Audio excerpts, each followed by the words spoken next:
चलिए इस विंटर में हम बनाते हैं गोंद के लड्डू, जो हमारी शरीर को गर्मी देगा और स्वास्थ्य के लिए भी बहुत ही हेल्दी है। तो इसे बनाने के लिए सबसे पहले आधा कप हमने यहाँ पर नारियल का बुरादा लिया है और इसे हम 3 से 4 मिनट तक लो फ्लेम पर भून लेंगे। तो यहाँ पर मैंने कोई घी या तेल का यूज़ नहीं किया है, इसे बस ऐसे ही पैन में डालकर भून लेना है। उसके बाद ये देखिए मैंने आधा कप घी लिया है, उसमें से 1 टेबलस्पून घी मैंने यूज़ किया है और उसमें 1.5 कप काजू, बादाम और अखरोट डाला है। सब मैंने आधा आधा कप लिया है। अब इसे अच्छे से भून लेंगे, सबको हमको लो फ्लेम पर भूनना है। और ये देखिए इस तरीके से घी को अलग करके इसे निकाल कर ठंडा होने के लिए रख देंगे। फिर उसके बाद इसमें हम डालेंगे 1 कप मखाना। तो मखाना में भी मैंने घी के साथ ही इसे भूना है और जब ये बिल्कुल अच्छे से चूर होने लगे, ये देखिए, तब हम इसे निकाल लेंगे। तो अभी ये थोड़ा सा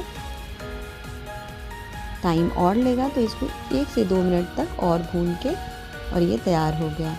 अब इसमें 2 टेबलस्पून मैंने तेल डाला है और यहाँ पर आधा कप गोंद लिया है। तो पहले हम थोड़ा थोड़ा गोंद डालेंगे और इसे एकदम अच्छे से भून लेंगे। तो गोंद को एक साथ पूरा डालने पर वो अच्छे से नहीं भुनेंगे, तो गोंद को हमें धीमी आंच पर अच्छे से भूनना है, तो इस तरीके से वो फूल जाएंगे। फिर हम इन्हें निकाल लेंगे। तो इसी तरह करके मैंने सारे गोंद को भून लिया है। तो आपको पूरा गोंद भूनने में लगभग 1/4 कप घी लग जाएगा। तो यहाँ पर सब कुछ भुन चुका है। तो अब हम इसे दरदरा सा पीस लेंगे। बिल्कुल बारीक करने की ज़रूरत नहीं है। जब इसकी बाइट मुंह में आती है ना, तो बहुत अच्छा लगता है लड्डू का टेस्ट। तो इस तरीके से मैंने मखाने को भी दरदरा पीस लिया है।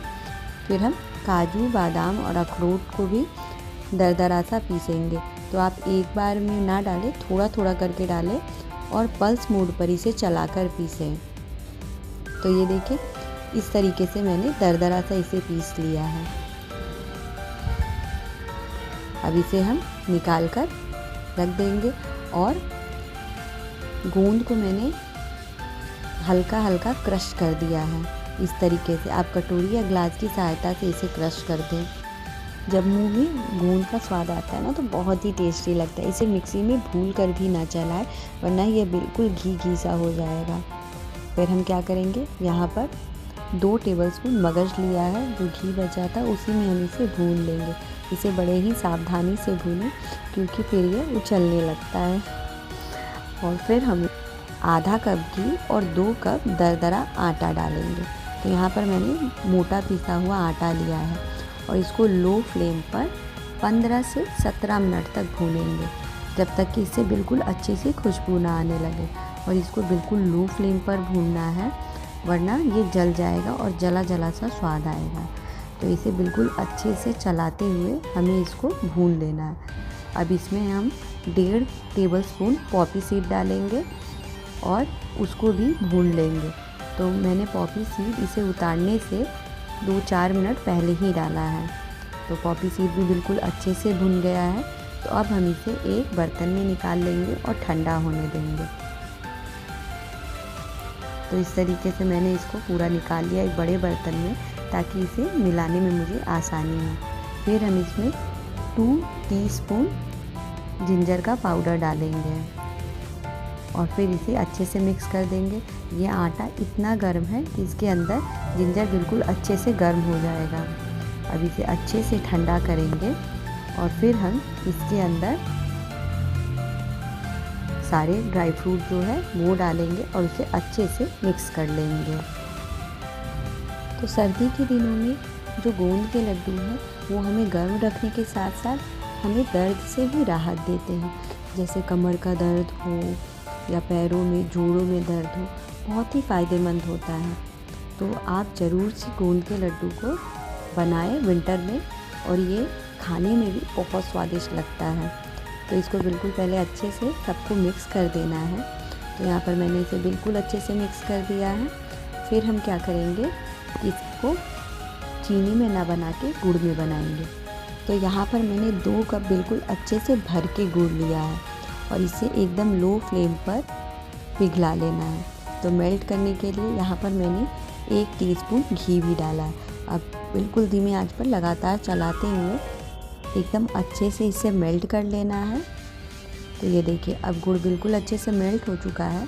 तो अब हम इसको अपने मिक्सचर के अंदर डालेंगे और इसे गर्म गर्म ही बिल्कुल अच्छे से मिक्स करेंगे।